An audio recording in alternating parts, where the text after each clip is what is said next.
Hi, welcome to the TC. My name's David, and today we're going to be taking a look at the iPhone 8 Plus.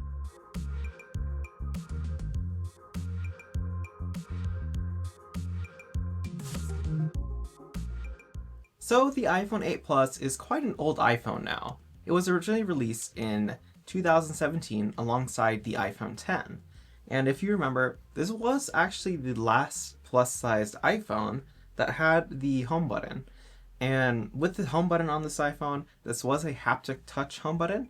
So the iPhone 7 series was actually the first to introduce this, and what it does is it's basically a trackpad in a way. So if you ever use a trackpad on a MacBook, it's essentially the same kind of idea where it's simply a kind of sapphire glass over a capacitive button. And the Taptic engine inside, which is the vibration motor, it mimics the feeling of pressing a button.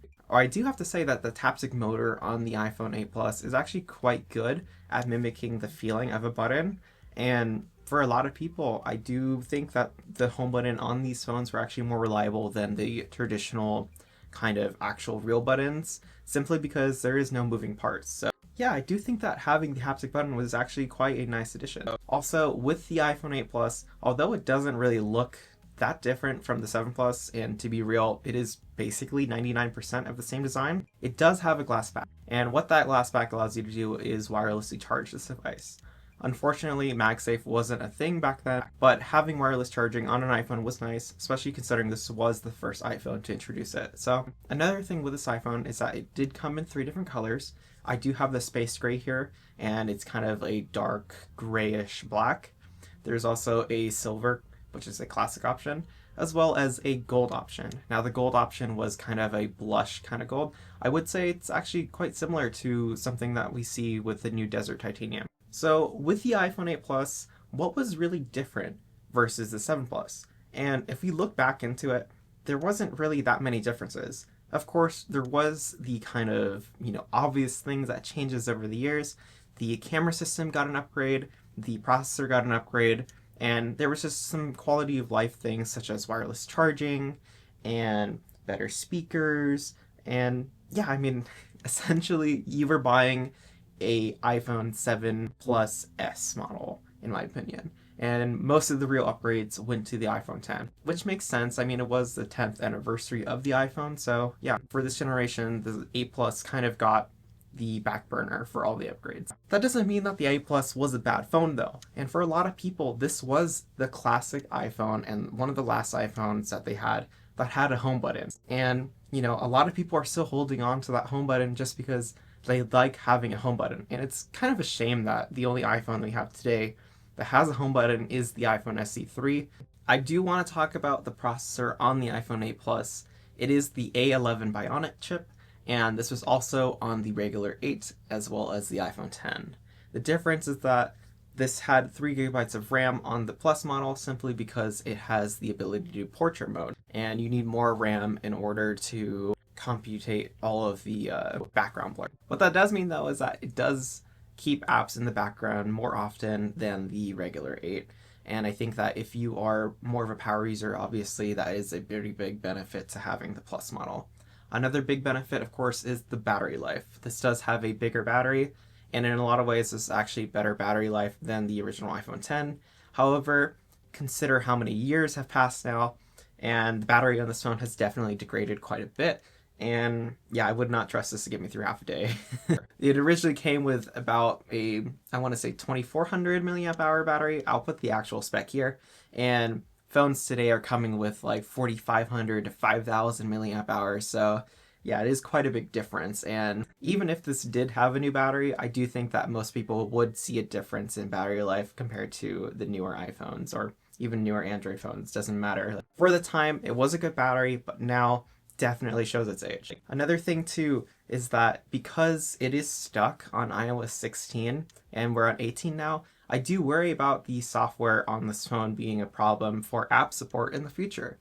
Simply because being stuck on an older OS does mean that you have the chance of apps no longer being supported into the future. And yeah, if you don't have an app already on this phone, then it might not be able to be downloaded later on. So that is something to keep in mind. Obviously, I think that a lot of people today aren't necessarily looking to upgrade to the iPhone 8 Plus. they probably have an iPhone 8 Plus right now and they're wondering if it's still a viable option today or if it's a good secondary phone. And I think for a lot of people, yeah, I mean, if you need a secondary emergency phone and you have an 8 Plus or an iPhone 8, it's perfectly fine. It does calls, it does texts, it has most of the apps that you can use today. And yeah, I mean, it's still good. It's not like it's a bad phone. It's just that it is older and you do have to adjust your expectations for that. Another thing too is that if you are using this phone for like social media apps, I was using this actually as a work phone for me and I manage social media. I did notice that the phone does get quite hot when you're using things like Instagram or TikTok. So just keep that in mind. Obviously, if you're using this phone, then you probably know this already, but for people who are looking to have this as like a secondary phone, then yeah, I mean, I wouldn't necessarily use it on a daily basis for those tasks. So when this phone came out, it did sport a pretty good camera, I would say. This was actually kind of a nice year to have this camera simply because this was the last iPhone to not feature Smart HDR. And although Smart HDR was praised when it first came out, I do feel like it was pretty aggressive, especially on skin tones. And the reason why is because it would literally take all the shadows and lighten them up super high and take all the highlights and push them down. And what you got was a pretty flat image. But this iPhone, since it doesn't have Smart HDR, you do get a lot of that original quality of the contrast and the look of, a traditional camera. So if you're a fan of that, honestly, this was kind of one of the last iPhones to do that. And yeah, I'll put some example photos so you guys can see what that looks like. So this was also the first iPhone to feature 4K up to 60 frames per second. And, honestly, that's pretty awesome. But if you look at it today, obviously it's not going to be the same quality that you can get out of a newer iPhone. However, just having that feature was pretty nice, And with the camera system, you do have two cameras on the back. There is a main camera, and that is a 12 megapixel sensor with a f1.8 aperture. And there is a telephoto as well, which is a 2x or around 56 millimeter equivalent. That is a 12 megapixel sensor as well, but with a smaller aperture of f2.8. So it does mean it does let in less light. And as a result, if you're using the 2x lens in a darker situation, the phone will actually opt to use the 1x lens and crop it to the 2x focal length equivalents. And yeah, I mean, that makes sense. And the newer iPhones do the same things today, but it will happen more often on this phone since it simply just doesn't let in enough light and the sensor is smaller. That is just something to consider. However, you do get portrait mode on this iPhone and it works on anything as long as you can fit it in the frame with that 2x crop. There's also the front-facing camera, and it is a 7 megapixel, kind of just the basic selfie camera that we've known in the previous iPhones. Nothing special. Overall, though, I mean, if you're looking at this phone, you're probably not looking at it for camera quality.